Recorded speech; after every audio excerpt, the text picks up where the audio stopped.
Good evening, you're watching NDTV 24/7. I'm Neha Khanna. It's an issue that's been trending online and grabbing headlines in the mainstream media for days now. The issue of net neutrality that has generated a heated debate evoking strong reactions from techies and net junkies, even Bollywood stars. And it has led to a campaign called Save the Internet. So what's at stake here? Should users pay different charges for using the same internet data? And are telecom companies putting that equality at risk? That's the basic question which is at the heart of this debate. Now, the Telecom Regulatory Authority of India is currently mulling the policy amid powerful corporate lobbying and has invited suggestions and feedback. And you have a very big say in this, because this government policy on rules for the internet could decide how you end up using the internet. So join the Save the Internet campaign on NDTV. You can log on to our website ndtv.com/save the internet, and we will take your views to the IT Minister and to the Telecom Regulatory Authority of India. Now, joining me on the show are my colleagues Maya Sharma in Bengaluru, Nikita Arora in Mumbai, and Ketki Angre in Delhi. Also joining me here in the studio is our in-house tech expert, Rajiv Makhni. Rajiv, we'll come to you in just a bit, but before that, let's listen in to what the Minister for Communication and Information Technology, Ravi Shankar Prasad, had to say on this raging debate. Internet का जो आविष्कार हुआ है वो दुनिया की एक बहुत बड़ी खोज है, और इंटरनेट पर न किसी देश का नियंत्रण हो सकता है न किसी समाज का।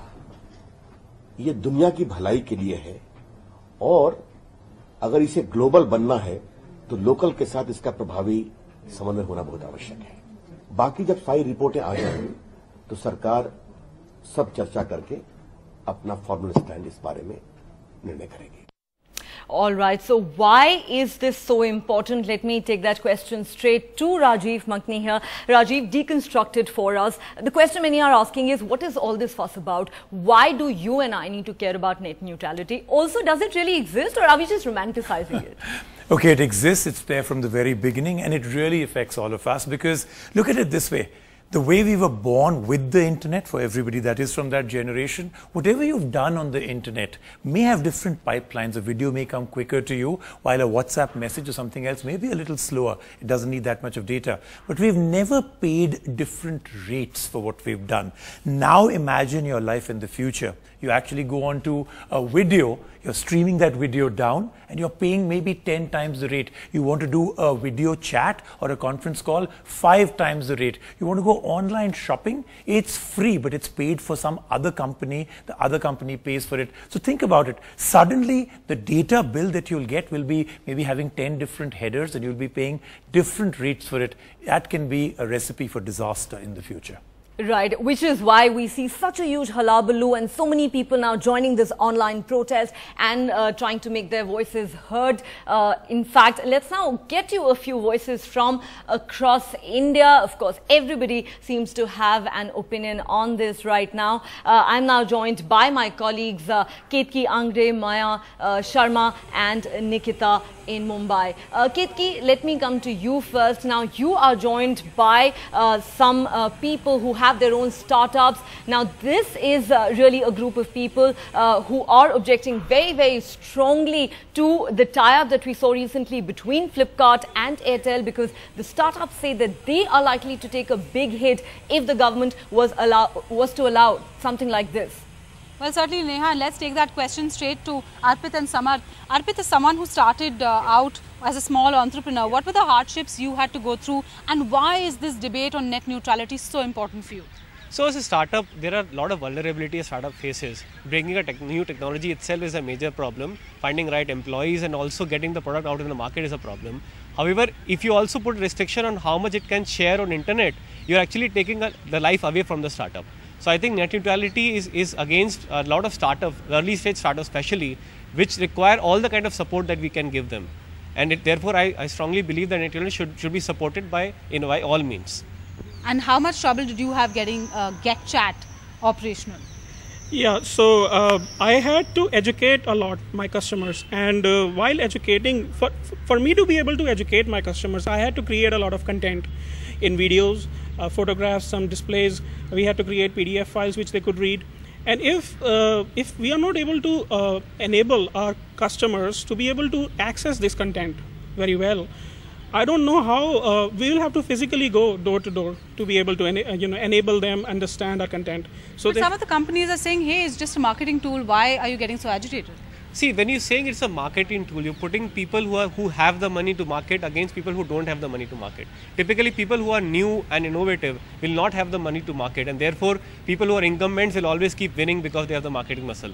That is completely against the idea of internet itself. So you heard it from Arpit and Samar, both of them eagerly not just working on startups but also supporting a lot of new innovations and incubating ideas as well, saying why they really are in favor of net neutrality. Neha?